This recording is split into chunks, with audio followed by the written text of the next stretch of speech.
And now, the moment you've all been waiting for.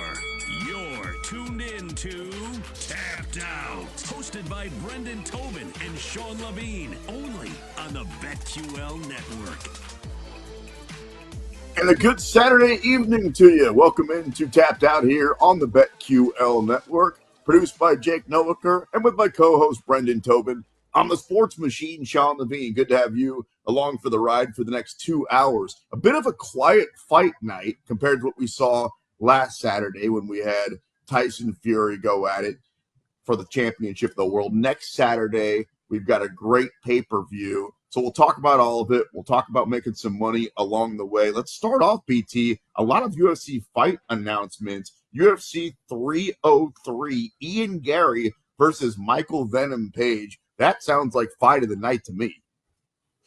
Yeah, I love that matchup. I know that there's been so much talk on social media and a lot of back and forth between Colby Covington and Ian Garry. And yeah, I mean, that's cool. But like, I'm ready for some new blood. Michael Venom Page just made a nice debut in the UFC.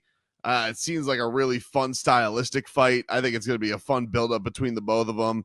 And I just think it makes for a more pleasing fight. So I'm excited for it. I understand people are like, why is Ian Garry taking the fight? You know, Michael Venom Page is ranked below him. I think there are special exceptions for a guy like MVP, who you guys know was in Bellator for a long time. Everybody knows if you do something impressive against him, I don't think it hinders Ian Garry in any way, shape, or form. Like, it's not like he's taking on an unknown guy who hasn't been proven against anybody. So I'm excited about it. I'm frankly more excited about that than I was the Colby Covington fight, because I felt like for the Colby Covington fight, we were mostly just excited for press conferences, and you know, I want an entertaining fight. I think this one is much better. What do you think they do with Colby? Because last time out, he fought for the belt. He hadn't fought for like 2 years before that. He got into this thing with a rough relationship with Dana White, but then for a while, it seemed like those guys were best friends. He's gotten a lot of opportunities, but at this point, it's like, I don't know how much the promotion likes him. I don't know how much the fans like him. This is crazy, but if I'm Colby, I know he still has fights left on his contract. I think about jumping ship, like and going to do some bare knuckle or something like that, because it ain't happening for you in the UFC going forward. You're not a popular fighter anymore. Your best days are behind you. You're never going to fight for a belt again. You're kind of a wild man. Maybe WWE's the next step for him. I just think that the one thing you give Colby credit about is he's very opportunistic, and he doesn't have a problem sitting back and waiting. You know, That's true. He'll find the right opponent that he feels like will fast track him back into the title picture once again. So I think that's what he does. It's typically, you know, anytime that he's fallen out, he's either waited it out and the title fight has come back right to him, or he has taken on a tough guy, he's gotten a good win, and then he's right back in the title picture. So I just think that title picture. You said it once and I was going to cut you off. Then you said it 2 more times. Colby Covington in the title picture? He looked awful last time, dude. I agree with you, but you got him. Hold on. What's more unrealistic? Him getting back to the title with a win, or you saying he should go to bare knuckle? Like, that was your suggestion 2 seconds ago. And you're jumping down my throat? Like, you're like, okay, yeah, I think we should send the wrestler to bare knuckle. Touche. I get your point. All I'm saying is maybe we're both a little bit off our rocker with this one. Let's keep going down with more fight announcements. At UFC 304, Arnold Allen versus Giga Chikadze. That's one, when I say it, I'm not exactly sure who I'd put my money on. That's a pretty even fight. Yeah, that is really shaped up. That Manchester card is, everybody's got to get their coffee or their tea, or, according to Marcel Dorf last week, maybe some illegals up their nose to keep him going for having to stay up at 3 a.m. British time. But it's a banging card. It's a great match between Arnold Allen and Giga Chikadze, a fun style of matchups, and I think Arnold Allen is looking to impress. I think I lean him in that matchup, but it's a great one. Yeah, I like that UFC 304 card. You talk about all of the lots of British on there, as you would expect. We'll talk a little bit more about that later on in the show. Also, outside of the United States, coming up August 3rd in Abu Dhabi, Chito Vera versus Davidson Figueredo. I feel like that's a fight that could have happened like a million. I've always thought when I look at those two guys that at some point they're going to end up in the octagon together. again, I'm having trouble with a lean in that one, only because both those guys, when they're good, they're great. Like, I've seen Chito Vera look awesome. Admittedly, it's been a while. I think now that I'm saying it, I think Deiveson Figueredo probably wins that fight. What say you? I mean, he's definitely got the momentum riding for him in a better spot right now. Chito taking a just a lopsided loss to Sean O'Malley outside of like a kick late in that fight. But, you know, there's been the one thing we said even leading up to the Chito Sean O'Malley fight is that he has not been winning a lot of rounds. You know, he has been kind of sitting back in these fights looking for the home run ball, and it's kind of bit him in the butt a little bit. So I wonder if we see a Chito Vera, you know, kind of get pedal to the metal right away, whereas Deiveson Figueredo looked, you know, pretty good, especially when he finished off Cody Garbrandt in their matchup and him getting to bantamweight. So appropriate, fun matchup. Seems like a good crossroads fight for both guys, but I would agree with you. I think Deiveson Figueredo has the lean for my money right now. Early starts is just not Chito Vera's style. It never has been. He can finish you. He can kick you in the head now. He might choke you out, but early starts, I've never seen it when it comes to Chito Vera. He's kind of the anti-Conor McGregor. He likes to take his time. Brendan Tobin, Sports Machine, Sean Levine here, talking some fighting on the BetQL network. Jamal Hill has a new opponent. Khalil Roundtree is out. Carlos Olberg is in. To me, that becomes a little bit of an easier fight. I don't really know what to think of Jamal Hill, to be honest with you. I think it was crazy in hindsight that he was the main event, half of it for UFC 300. He's still a really good fighter. I suppose I'll take him to win this fight. Well, I don't understand. Like, what you're down on him for getting knocked out? Like coming off an Achilles? Like, what is the problem? No, with him? I honestly, going into it, like, I didn't want to talk too much smack on the decision, but Jamal Hill should have never, ever been half of the main event of the biggest fight card of all time. I mean, we can say that with all honesty, right? He's not worthy of it. I mean, not worthy. I mean, he was the champion before he tore his Achilles. Oh, it's not that he wasn't the champion. It's that he wasn't the champion long enough or exciting enough, or he wasn't Izzy, or he wasn't Usman, or he wasn't one of these guys that's clearly heading into the Hall of Fame. I mean, he ain't a journeyman either. He's somewhere in between. Do you have a lot of interest in watching Jamal Hill fight? Maybe I'm missing something. I mean, he's been a pretty entertaining fighter. Yeah. I mean, like, usually, you know, if he loses in the fashion that he did with Alex Pereira, who, by the way, is, you know, not looking very vulnerable against anybody as of late. There's not a lot of shame in that for me. And yeah, I mean, the guy has shown his explosivity, you know, how devastating his hands are. I don't know. I mean, I'm not like off the Jamal Hill wagon as of yet. I mean, it's a tough match against Olberg, who's obviously been rolling lately, and, you know, is coming off a win a couple of weeks ago against Alonzo Menafield, so he looks great, steps in there in last minute. But I think the one thing I wonder about Jamal really is, I guess, the health. You know, he is coming off the torn Achilles. Sure. Seemed like a pretty speedy return already initially back to the Pereira fight. Now you're already stepping back in there after getting your clock cleaned by Pereira. So I guess my bigger question about Jamal Hill is not his talent. It more has to do with, is he fully recovered? Is he fully healthy to the guy that was the champion?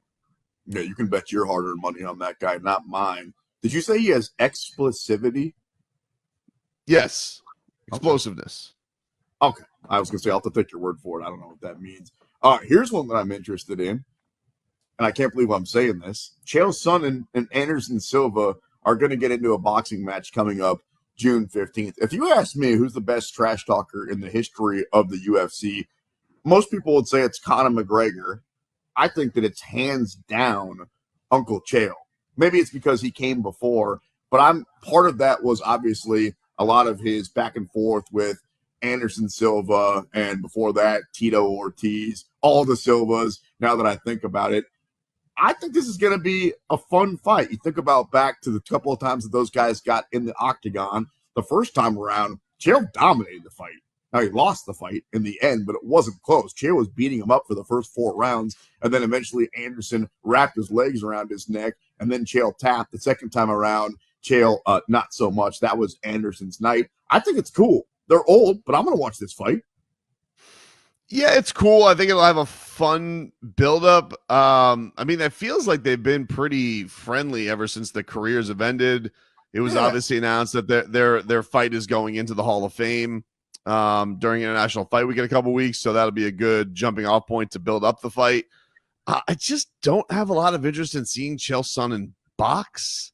He's not a boxer. Like, I think that's the thing that's weird about it is this is a man who's notorious for his wrestling. He loves wrestling. He's, probably carried the banner for wrestling as much as anybody in his era.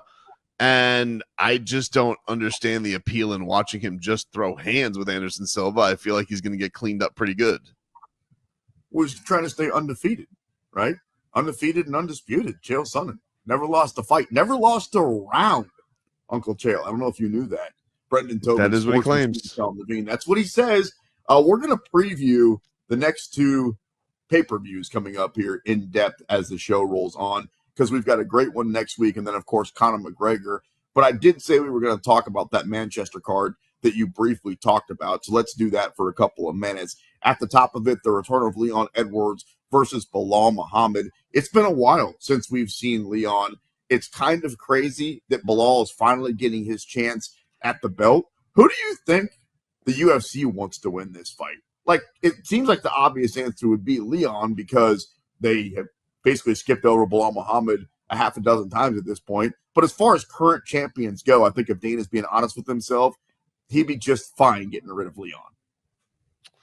Yeah, I mean, I think it's like you said, when you have a guy who has a market like this that you could still get behind, I think it's obviously him. And quite frankly, I think we just got the answer with the whole 300 fiasco that you referenced earlier. That, I mean, they offered him 3 other fighters besides Bilal Muhammad before getting into Bilal Muhammad. So, yeah, it kind of like feels like Dana White is the kid sitting at the dinner table, and they're forcing him, to eat his broccoli. So we're begrudgingly getting on Dana's part having the Bilal Muhammad title shot. It has happened before where we've gotten guys where it's like, we got to do this one again. So we're back here. But I would say Leon is the pretty obvious answer there, as far as like if the promotion had their way, who they want, him or Bilal, because I think one of the worries is if Bilal wins the title, maybe he doesn't let go of that title for a while. So you're going to have a lot of Bilal Muhammad championship fights. And so like you look at the Ian Garrys, the MVPs, the guys at that welterweight division who could be coming up, maybe a Conor McGregor, these stylistic fights that I think Leon Edwards could definitely win, but I think gives some of these strikers, more of a chance. Now they're all going to lose to Shavkat Rakhmonov anyway, so it doesn't really matter. But it's just I think if they had to be honest about it, I would say Leon's the guy that would want to win. We are big fans of Shavkat Rakhmonov and his rat hat on this particular program. I don't like that you said that. It would be crazy, because if he was the champion, then he gets a louder microphone and he gets pay-per-view points and gets a lot more money. Whatever their beef has been with Bilal Muhammad for the last 3 or 4 years, they do not want him to be that guy. In the case of the co-main event for the heavyweight championship, Tom Aspinall, interim, I should say, versus Curtis Blades, John Jones came out last week and said it's for the number 1 contender fight, as if that means he's going to come out and fight whoever wins. Do you believe that? Do you only believe it if it's Tom Aspinall?